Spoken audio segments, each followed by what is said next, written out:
Hello there. In this video, I'm going to review part 1 of the three Flavours Cornetto Trilogy, written by Simon Pegg and Edgar Wright, and also directed by Edgar Wright, Shaun of the Dead. So grab your strawberry cornetto, your pint, and your pig snacks, and join me as we head to the Winchester.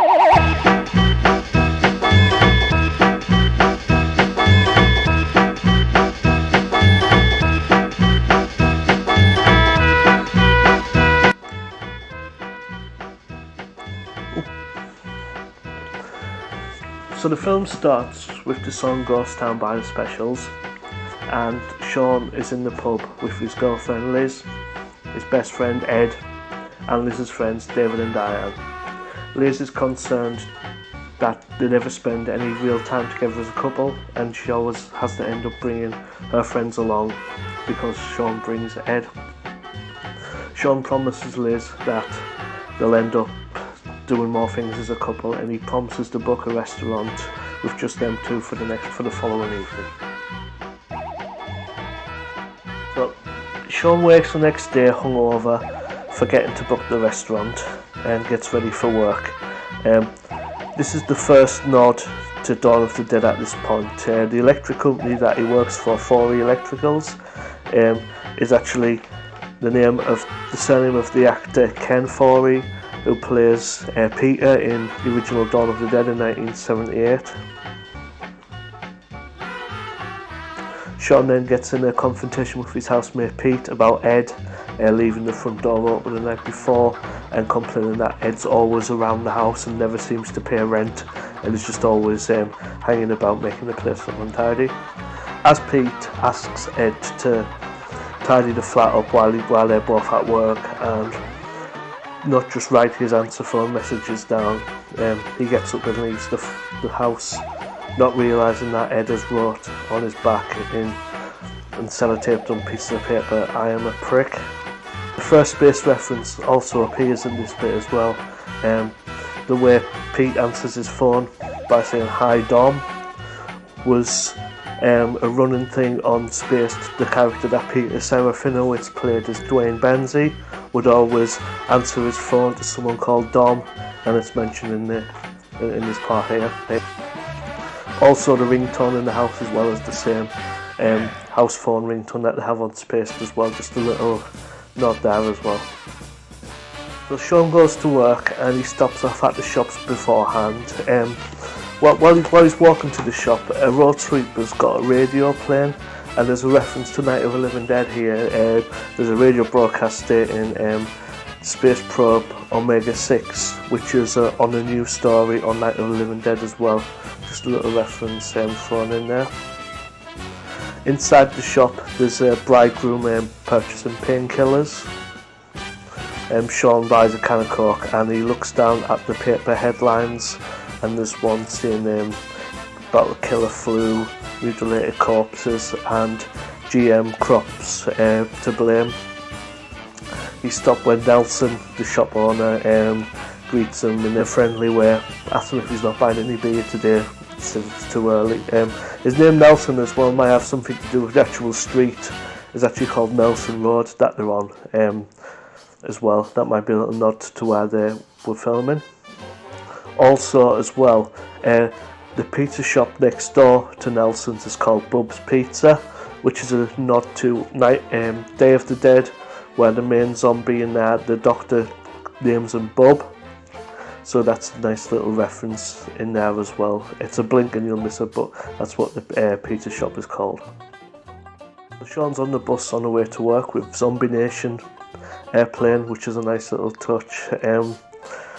And is in charge of the team because the supervisor Ash, which is the name of the main character in Living Dead, is off work sick, and he's intimidated by a lot of the trainees, which is a nod to Spaced as well, with them standing around chewing gum, which Edgar Wright always finds that intimidating, apparently when teenagers are standing around chewing gum, which is a nod to the season 2 in Spaced, where Tim and Daisy jump by teenagers on the way out from the nightclub.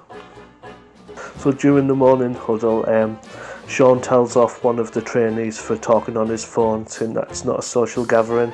He replies by calling him Grandad. He's a little bit offended by this, saying that he's only 29. He tries having a conversation, assuming that this trainee Noel, played by Rafe Spall, is in his mid-20s. Finds out he's actually only 17. And at the end of the conversation, he's noticed that the pen's leaked in Shaun's pocket, and he says, "You got red on you." This is also said a few other times in the film by other characters. "You've got red on you." And developed symptoms similar to those displayed by their attackers. If you know someone... Oh, you got red on you. Yeah. Shaun is then visited at work by his stepdad Philip, played by Bill Nye, to remind him that he's visiting his mum the next day and to make sure to buy her flowers that he forgot to buy her on Mother's Day. Noel then grabs Shaun to tell him that he thought it wasn't a social gathering and how come he's not allowed to speak on his phone, but he's allowed to speak to his dad. And he has a conversation with him that he's not his dad, he's his stepdad. Shaun then takes a call from Liz, but trying to look important, is not really paying attention to her about the restaurant, and sort of tries to end the call as soon as possible, then tells everyone that it's Liz from head office rather than his girlfriend. Shaun buys the flowers for his mum on his way home from work and gets the bus home. There's a traffic jam, so he gets off the bus early and bumps into his old friend Yvonne, played by Jessica Hines. She was originally due to play Diane in the film, but she didn't like the idea in the script of being eaten by zombies. There actually is a special feature on the DVD and Blu-ray that actually shows you what happens to Diane, which we'll get to at the end of the video. He's reminded during the conversation as well that he promised Liz that he'd book a restaurant for them, so he ends up rushing home to try and call and book the restaurant. The restaurant as well is called Fulci's, which is a nod to a really famous Italian horror director. So when he calls them, they've just give away the last table. Liz then calls to find out what's the plan of the evening. He lies to her, saying that there's a mix-up with the table, but she's aware that he never actually booked the table. And when he suggests that they go to the Winchester, she basically hangs up the phone on him. So he takes a cab to Liz's house, but flatmates will not let him in. He attempts to scale the wall and get through the window, but he's not successful, and then goes round the front of the door again to get in. He's finally let in at this point. He gives Liz the flowers that he originally bought his mum, but he forgets that he's left the card on. Liz ends up breaking up with Shaun, and he's back at the Winchester in the evening with Ed.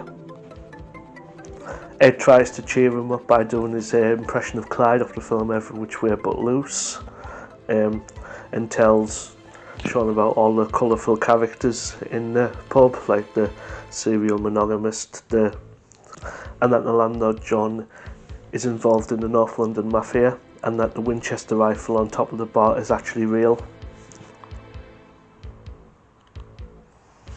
He goes on to say that Big Al had told him that he's with the North London Mafia. At this point, Shaun replies by saying, Big Al also says dogs can't look up. That is a reference to Spaced as well, with the dog Colin. There was one point in the filming where they were trying to make him look up at the window, and they just couldn't get him to look up, and apparently one of the cast was adamant that dogs couldn't actually look up, so that's a nice little reference in there as well. So they leave the pub, and what looks like at first a couple kissing is actually a woman zombie attacking a man and biting his head off. They're walking past singing White Lines by Grandmaster Flash when, while seeing the zombie in the distance, mistaking him for a drunk, starts singing along with him, and he's just moaning at them. Back home, they get into an argument with Pete, who is not feeling very well as he was bitten on the way home from work, and he's got to go to work in 4 hours as every other member in his department's off ill. While Shaun's defending Ed, They have an argument saying that he only keeps Ed around because he's more of a loser than he is, and to sort his life out. At this point, Shaun goes into the kitchen and makes a to-do list and passes out in the kitchen drunk. He wakes up the next morning hungover, just about to go to the shop, and stops off and says something to Ed. Do you want anything from the shop? Cornetto. So he's walking to the shop, oblivious of what's actually going on, with the zombies all around him, a car window smashed in, delivery bags are strewed across the road, a traffic island's knocked over. So he goes into the shop. There's blood all over the floor, bloody handprints on the fridge door. He picks up a can of Coke at first, and then puts down and picks up a Diet Coke, which I think this signifies that he's going to start making better choices from now on, and he's not going to repeat what he did yesterday. At the counter, he doesn't wait for Nelson to come, not realising he's actually dead. Gives him the change out of his pocket, realises he owes him about 15 pence, and walks out. The homeless man from the day before goes to lunge to attack him, but he just thinks he's asking for money, and just basically says that he hasn't got any money from that. He didn't even have enough at the shop to pay for the cornetto and the can of pop. So back at the house, Ed is looking out the window and tells Shaun there's a girl in the garden. At first they think she's intoxicated. Originally he was going to say pissed instead of drunk, but the North American audience, he was worried that Simon Pegg was worried that the word they might mean angry instead of drunk, so they decided to go for the word drunk, which works as well. The girl's name is Mary, and she's in the opening credits, and she has a name tag on, which is and the supermarket is called Landis, which is also a nod to John Landis, who directed the Thriller musical video by Michael Jackson, and also American Werewolf in London. So at this point, they're trying to help the girl, not realising that she's undead, and at this point she jumps on Shaun. Now Ed, instead of trying to help her, runs in the house and grabs a camera and takes a photo of them. And I've looked it up, and you can actually see the actual photo that was taken. They eventually get her off him and push her away, and she gets impaled on a stand for a parasol. Now they're worried, they think they've killed her, but she just pushes herself off and goes towards them again. Not knowing what's going on, they head back into the house where a zombie is coming towards them. Back in the house, they're frantically trying to dial 999 without no answer, and they're watching the headlines on the news. At this point, not realising it, but the front door is left open, which is shown as well that it's probably Shaun that has been leaving the front door open and not Ed. The bridegroom from the day before, who was in the shop, walks in the house with an arm missing, and they're absolutely terrified, and Ed manages to incapacitate him with an ashtray. The zombies then from outside break through the window, so Ed and Shaun gather some household items and get outside and just throw everything they've got at them with no effect. Then they find the record that was Pete had thrown out the night before, and then they throw it at the zombie. It hits him in the face and realises it causes some damage, so he gets out his record collection and they start throwing it at them. Realising it's not doing much damage, they end up at the shed. They manage to get the door kicked in, and with a cricket bat and a shovel, they eventually manage to kill the two zombies outside Mary and the man.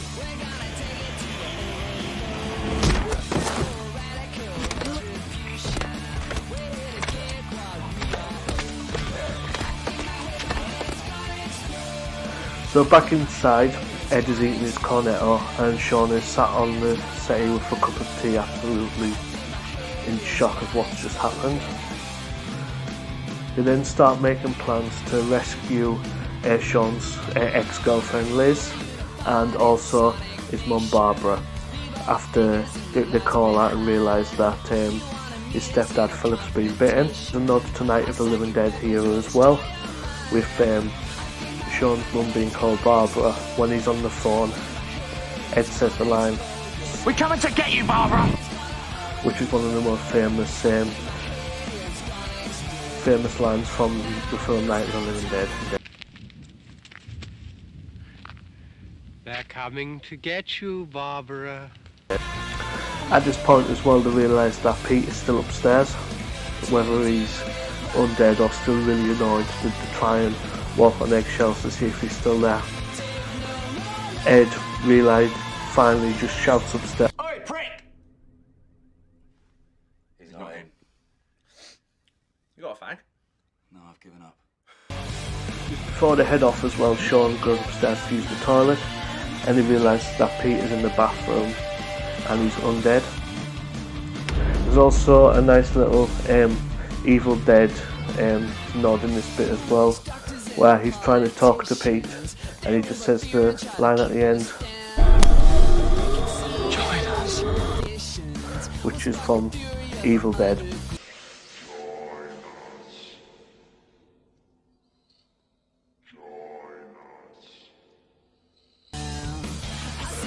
They attempt to get to Pete's car, which Shaun has agreed that it can drive, but he presses the wrong button for central lock and then sets the alarm off, with the absolute attention of all the zombies. They manage to get in the car and set off.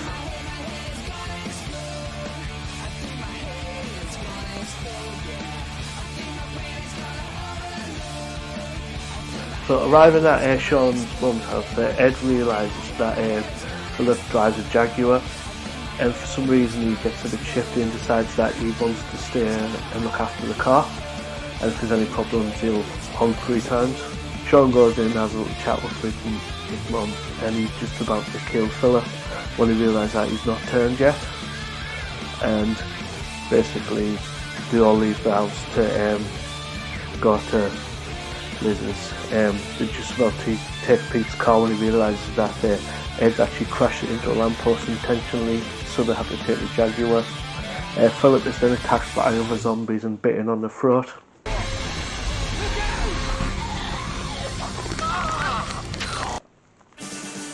And is bleeding out in the car on the way to Liz's house.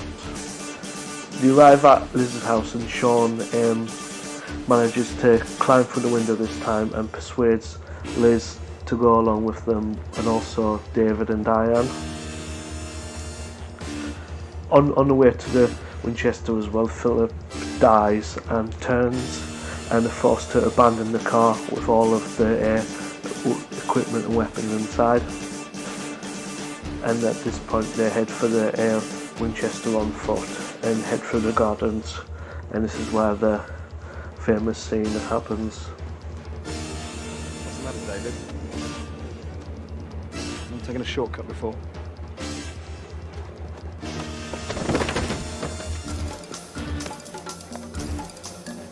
Garden on the way to the pub, Shaun climbs up a ladder on a slide to check if the coast is clear, and it's not. There's quite a lot of zombies there, so they have an idea if they act like zombies, they'll be left alone and be able to walk through the horde of zombies on the way. So they all start rehearsing to act as Diane is directing them, and whilst walking through the horde, there's another space reference as well. Tyres from space is one of the zombies. So they make it to the Winchester, and they're just at the door when Ed's phone goes off and he answers it. And Shaun, that angry, starts fighting with Ed, shouting and arguing, when he doesn't realise that all the zombies have heard and they've turned to him, and then they'll know that they are there, they've drawn all the attention to them.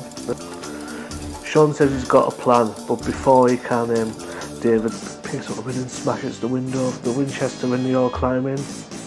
Shaun leads them away, all the zombies away, and they all get in the Winchester. The time has gone past and he's not back yet, and they start getting anxious, David starts throwing a lot of snacks about in the Winchester, and he throws one packet of pork scratchings, which is caught by Shaun, and he's made it back. He says he's given him the slip. And at this point they're all just sat around the pub in the dark until the street lights come on, and he realises that the grid's not out. So he goes to the fuse box to turn the fuses on, realising that they're at the door, and he hasn't given them the slip and followed him back. At this point as well, he's also disturbed John and Bernie, who were undead as well, who've been upstairs. At this point as well, when Shaun gets back, there is a Space Time reference when Ed hands Shaun a beer. He's not my boyfriend. Might be a bit warm, the cooler's off. Thanks, babe. Confides in Liz that the zombies haven't, he didn't give them the slip and they've come back. He just says they have to be really quiet. However, Ed is using the bandit, and it starts paying out. They try and turn it off as quick as they can, but it's too late. They're surrounding the pub, and at this point as well, John has come out.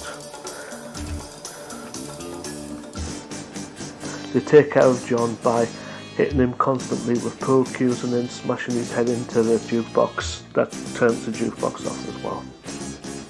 At this point as well, it's revealed that Barbara was actually bitten on the way to the pub and didn't want to say anything for Shaun to worry. At this point as well, it's also discovered that the rifle actually is an active weapon. Shaun uses it at first to hit John over the head with it, but then it misfires by accident. So Barbara ends up dying of a wound, and David gets the gun and is pointing at Barbara. This causes a standoff with Shaun with a broken bottle and Diane with a broken bottle on Shaun, and there's a standoff until Barbara turns, and then Shaun has to shoot her in the head, his own mum in the head. So Shaun gets angry and hits David, and he then goes to shoot him, but it's either the gun's not cocked or it wasn't in the barrel, and it just clicks. David says he's had enough, and he's going to go, so he removes the barricade and starts climbing out the window. At this point as well, Diane shouts at him, tells him to apologise to Shaun. Just when he's about to apologise as well, the zombie horde grab him and start tearing him apart, which is a homage to Day of the Dead with the captain. It's very similar how they both died as well. Diane grabs a severed limb to try and save David, but doesn't succeed. There's a plot hole in the special features in the DVD and Blu-ray where Diane doesn't actually die. She manages to escape and climb up a tree until they are rescued by the army. They set the bar on fire, and but whilst the bar's on fire, the shells are on top of the bar and they catch fire and start shooting off at all places. The bar is then overrun and Ed manages to get bitten by a couple of zombies, including Pete, who is now who is at the Winchester. He manages to dive behind the bar and they get down into the cellar, which is also happens on Night of the Living Dead. At this point, they think they're stuck in the cellar. They physically can't open the hatch to get up from the cellar where the air barrels go down, and they've only got 2 shells left. They decide that they will shoot each other because Ed says he doesn't mind being eaten. When he's just about to light a cigarette, he realises that there's a control panel that automatically opens the hatch to set them up, and this is also a nod to Day of the Dead with the control panel leading up to the surface. So at the surface, they're just about to fight their way out when these beams hit, and it's the army that come and kill all of the zombies around. Shaun's met with Yvonne, who has survived as well, and are taken to a safe place. So then it shows 6 months later where Shaun and Liz are living together in the house that Shaun was living with Ed and Pete. There's on the news about Z-Day, about what was happening, and also there's a nod to 28 Days Later in this bit as well, about talking about rage-infected monkeys that didn't cause this. Shaun then says he's heading to gonna go in the shed for a little while. He goes in there and you see Ed as a zombie, and he's been keeping him in the shed. Ironically, what Pete said at the beginning, why don't you live in the shed? He's actually living in the shed now. And the film ends with them, Ed trying to bite Shaun and then them playing a video game together with the song You're My Best Friend by Queen. It's also on record as well stating that Romero was a really big fan of Shaun of the Dead. They met him in Canada when he was filming Land of the Dead, and he offered Edgar Wright and Simon Pegg a cameo part in his film as two zombies. And when he met George A. Romero, he was actually wearing a 4E Electricals badge with his name George on, which I thought was really cool. That he loved the films that much, he was a big fan. It's a typically British way of how we would deal with a zombie apocalypse, I think. Like with the term like having to sit down, waiting for it to all blow over, seems quite British in its way. How you would think about just locking yourself in a pub for a few weeks, waiting for it to all happen, and then everything will be okay, stiff upper lip and all that. It's not over the top zombie film as well. Most of the characters in the film are likeable, and all of them are definitely relatable, and I think anyone would know at least one person with the same personality traits as characters in the film. So I've mentioned quite a lot of space references so far, but I think the biggest one and the inspiration for the film is when Tim is playing Resident Evil 2 on his PlayStation after not sleeping due to being on speed, and starts hallucinating and seeing the zombies in real life really well as a comedy sketch, and you can tell it inspired him to go on and make Shaun of the Dead. The film is still really funny and it stands the test of time. There's only two things I think that looks really dated in the film, or seems dated to the time itself. It's I think the camera that he takes a photo of Shaun and the girl, like when he's winding the camera up to take an next photo. I think younger generation will not understand what's happening, and also with him saying that he wants to go to the pub where he's going to be allowed to smoke. Obviously this was done before the 2007 smoking ban. So I personally love this film. It's not my favourite of the Cornetto Trilogy, but it comes close, and personally I'll give this film 9 out of 10. Okay, so that's about it from me. I hope you enjoyed this video and got something out of it. If you did, please like and subscribe, and join me next time when I review part 2 of the Cornetto Trilogy, Hot Fuzz. So for now, hang on. There's a girl in the garden. Hang on. What's going on? Oi. What the Jesus!